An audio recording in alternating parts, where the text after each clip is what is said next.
গুলি করে এমুড়ো গুলি লেগে মরে। চিক্কু দেখে চিক্কু দিস না, গামছা দিয়ে মুখ ধরে চিক্কু দিলে মুখ মারিয়ে হলে আমি স্বাধীন করবো করে। এমুড়ো চিক্কু দিয়ে পরে দাদা জল দিয়ে গামছা দিয়ে মুখ ঠাইসে ধরে কই চিক্কু দিয়ে জানিয়ে গেলি আমার মুখ মারিয়ে হলে।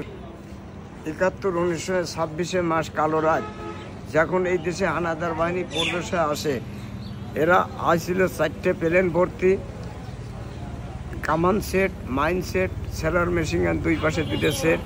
তারা সেলার মেশিন গান, হালকা machine gun, 39 rifle, 39 rifle, China rifle, LMG এর টন, হাত bomb, rocket bomb, train bomb, shell, কামান, গ্যানেট, ব্যানেট নিয়ে প্রবেশ হয়েছিল। ভারী ভারী অস্ত্র নিয়ে। আমার কিছুই ছিল না। দয়াময় ইন্দিরা গান্ধী আমাদের দয়াময় দয়া করেছিল, তাই কিছুদিন তাদের হান্ডারে আমার রেখে খিচুড়ি পাক করে খাওয়া, কোনো হালে 21 দিনকার ট্রেনিং দিয়ে একটা করে রাইফেল দিয়ে খেদায়া দিলে যাও, এখন তোমরা মরোয়ার বাসো, যান বাঁচাও। তাই আমরা দেশের বাড়ি আসিয়ে তখন হানাদার বাহিনীর সঙ্গে জীবন মরণ নিয়ে বাজি করে 9 মাস যুদ্ধের ময়দান, 6 মাস সংখ্যাসংখ্যী অ্যাটেক।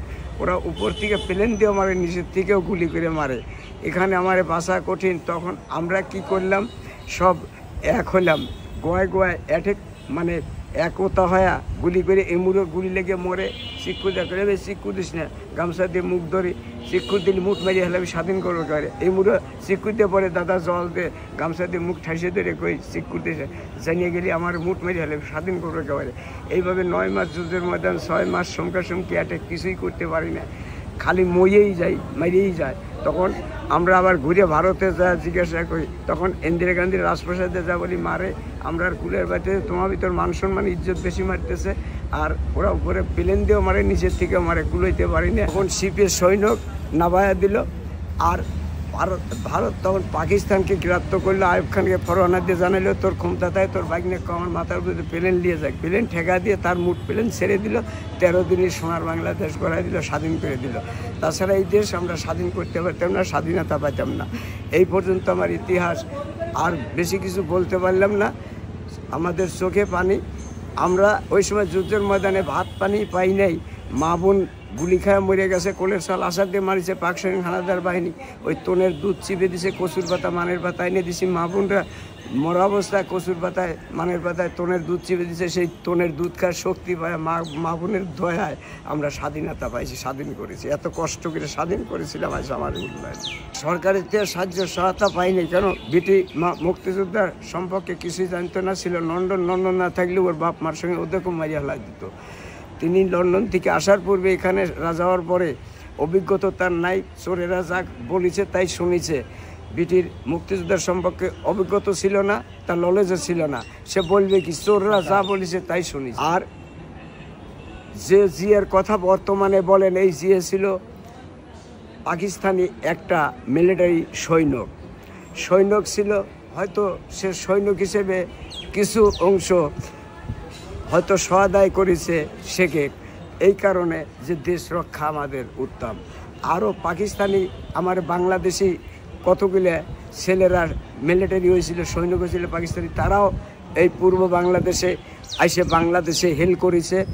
আর এই বাংলাদেশের যত পুলিশ বাহিনী ছিল, আনসার বাহিনী ছিল, যত শহীদের দফাদার ছিল, এরা কিছু কিছু ঝাঁপিয়ে পড়েছিল এবং পাবলিক ঝাঁপিয়ে পড়ে তারা কিছু করতে পারে, তারা খালি মারাই গেছে। আর যখন পুলিশ বাহিনী ঝাঁপিয়ে পড়লো, কিছু মূল্য, কিছু তারা অস্ত্র আমারও দিল, আরও সাহায্য করলো। আরও ছেলেদের আমরা ট্রেনিং দিয়ে এইরকম যে ছেলেরা ভিডিও করে তাদের মতো ছেলেদের ট্রেনিং দিয়ে রাইফেল হাতে ধরা দিছি, অস্ত্র হাতে ধরা দিছি। তারা সহায় করে তাকে সোনার বাংলা গড়াইতে পারেছে। তখন আমার গোটা ফ্যামিলির বাড়ি যদি মুক্তিযোদ্ধার গন্ধ পাইছে, মিলিটারি সেই জায়গায় প্রবেশ হয়েছে। রাজাকাররা বাড়ি দেখা দিছে, মিছিরাতে আগুন দিয়ে জ্বালায় দিছে। আর প্রতিবাসী যারা বাড়াইছে গুলি করে মারিছে, সে গ্রাম ধরে আগুন দিয়ে জ্বালাইয়া দিছিল। পুরো ফ্যামিলি আগুন দিয়ে জ্বালাইলে পাড়া ধরেই পুড়িয়ে শেষ। দর্শক দেখুন, চাচা একজন মুক্তিযোদ্ধা, চাচা 2 চোখে পানি। চাচা সরকারের থেকে কোনো সাহায্য সহযোগিতা পায় নাই, মুক্তিযুদ্ধের কোনো কার্ড ভাতা কিছু কি পাইছেন? কিছুই পাইনি। তো দর্শক বন্ধুরা, আপনারা এই ভিডিওটি বেশি বেশি শেয়ার করবেন, কর্মকর্তার কাছে ভিডিওটি পৌঁছাবেন।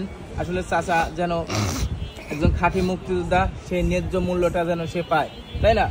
অবশ্যই দাদা, সরকারি উদ্দেশ্যে আমি একটাই অনুরোধ করে বলতে চাই, যদি মুক্তিযোদ্ধাদের আপনারা সম্মান দেন, ভালোবাসেন, তাহলে আমাকে কিছু আহার খাবার দিবেন। এই পর্যন্ত আমার আবদার, আর কিছু বলতে পারলাম না। বর্তমানে ঘটি গরম সিরিয়া ভেজে বেচতেছি, কোনো রকম দিন পর চলে এক মুঠ ডাইল ভাত মেলে না অবস্থান, মানে ক্ষুধাপ্রাপ্তর ভিতর চলা। মানে তাহলে কি এমন কোনোদিন হয়েছে যে এটা বিক্রি করে খাবার বাসায় কিনে নিতে পারেন নাই, খাইতেও পারেন নাই? হ্যাঁ, এমনও হয়েছে বাসায় খাবার কিনে নিতে পারিনি, খাবার হয় নাই, না খায় শুয়ে থাকিছি।